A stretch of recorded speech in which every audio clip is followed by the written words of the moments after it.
নমস্কার বন্ধুরা, আজকে আমি বানাচ্ছি চিংড়ি মাছ দিয়ে চাল কুমড়া কোপ্তা। দেখুন, প্রথমে কিন্তু চাল কুমড়োটাকে ভালো করে কেটে ধুয়ে নিয়েছি আর চিংড়ি মাছটাকে পরিষ্কার করে ছাল ছাড়িয়ে পরিষ্কার করে ধুয়ে নিয়েছি। প্রথমে কিন্তু আমি চাল কুমড়োটাকে গেটাবে কুড়ে নিচ্ছি। গেটাবের মধ্যে আমি চাল কুমড়োটা কুড়ে নিচ্ছি। চাল কুমড়োটা দেখুন সব গেটাবে কুড়ে নিয়েছি। এবারে চেপে চেপে দেখুন ভালো করে জলটা কিন্তু আমি নিগড়ে আরেকটা কাঁচিতে আমি নিয়ে নিচ্ছি। এই সব চাল কুমড়োটা কিন্তু পুরো জল নিগড়ে নিয়েছি, দেখুন কতটা জল বেরিয়েছে। এবারে আমি চিংড়ি মাছটা বেটে নিচ্ছি। একটা মিক্সার কৌটার মধ্যে চিংড়ি মাছ দিয়ে দিলাম পরিমাণ মতো, দিয়ে ভালো করে কিন্তু পেস্ট করে নিচ্ছি। চিংড়ি মাছটা কিন্তু ভালো করে বেটে নিয়েছি। এবারে এই চাল কুমড়োটার মধ্যে দিয়ে দিচ্ছি। এইবারে আমি এর মধ্যে পরিমাণ মতো কিন্তু বেসন দিয়ে দিচ্ছি।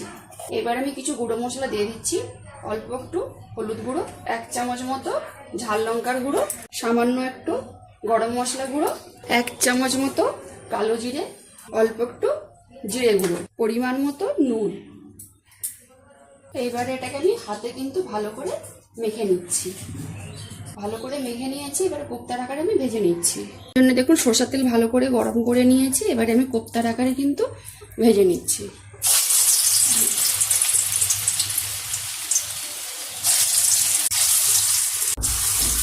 অনেকগুলো দেখুন দিয়ে দিয়েছি। এবার এগুলোকে লাল লাল করে ভেজে নিতে হবে। কোপ্তাগুলো একদিকে কিন্তু লাল লাল করে ভাজা হয়ে গেছে, অন্য পাশটা আমি লৌটে দিচ্ছি। এইভাবে কিন্তু বাকিগুলো ভেজে নিচ্ছি। চাল কুমড়োর কোপ্তাগুলো দেখুন লাল লাল করে ভাজা হয়ে গেছে। এবার আমি জায়গাতে তুলে নিচ্ছি। বাকি কোপ্তাগুলো দেখুন লাল লাল করে ভেজে নিয়েছি, এই জায়গাতে আমি তুলে নিচ্ছি। লাউয়ের কোপ্তাগুলো দেখুন সব ভাজা হয়ে গেছে। এবারে মশলাটা বেটে নিচ্ছি। কী কী মশলা নিয়েছি দেখুন, কাজু বাদাম, আদা কুচনো, কাঁচা লঙ্কা আর পেঁয়াজ। দেখুন মিক্সার কৌটা নিয়েছি। এই কৌটাটার মধ্যে কাজু বাদাম, আদা, কাঁচা লঙ্কা, পেঁয়াজ একসাথে কিন্তু আমি পেস্ট করে নিচ্ছি। ভালো করে দেখুন মশলাটা বেটে নিয়েছি। তরকারিটা করে নিচ্ছি। এবার কড়ার মধ্যে পরিমাণ মতো আমি সরষের তেল দিয়ে দিলাম। ফোড়ন দিচ্ছি গোটা জিরে, শুকনো লঙ্কা। ফোড়নটা আমার ভালো করে ভাজা হয়ে গেছে। এবারে দিয়ে দিচ্ছি বেটে রাখা মশলাটা। বাটা মশলাটা দেখুন একটু ভাজা ভাজা করে নিয়েছি। এবারে দিয়ে দিচ্ছি গুঁড়ো মশলা, হলুদ গুঁড়ো, কালারের জন্য 1 চামচ কাশ্মীর লঙ্কা গুঁড়ো, জিরে গুঁড়ো, ধনে গুঁড়ো। ভালো করে এবারে মশলাটাকে একটু কষিয়ে নিচ্ছি। মশলাটা দেখুন ভালো করে কষানো হয়ে গেছে। এবারে দিয়ে দিচ্ছি এর মধ্যে কিছুটা পরিমাণ টক দই। টক দইটা দিয়ে আরও কিছুক্ষণ আমি কষিয়ে নিচ্ছি। মশলাটা ভালো করে কষানো হয়ে গেছে। এবারে দিয়ে দিচ্ছি আমি পরিমাণ মতো জল। এবারে এর মধ্যে দিয়ে দিচ্ছি আমি পরিমাণ মতো নুন, 1 চামচ মতো চিনি। ঝোলটা ভালোভাবে ফুটিয়ে গেছে। এবারে উপর থেকে দিয়ে দিচ্ছি আমি গরম মশলা গুঁড়ো, ধনেপাতা কুচনো।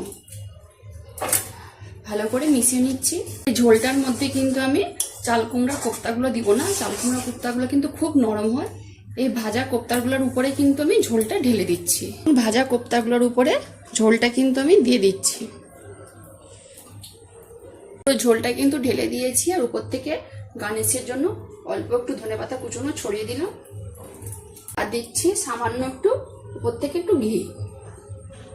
চিংড়ি মাছ দিয়ে চাল কুমড়ার কোপ্তাটা দেখুন দেখতে কত সুন্দর লাগছে, কালারটাও সুন্দর এসেছে আর খেতে কিন্তু সত্যি অসাধারণ হয়েছে।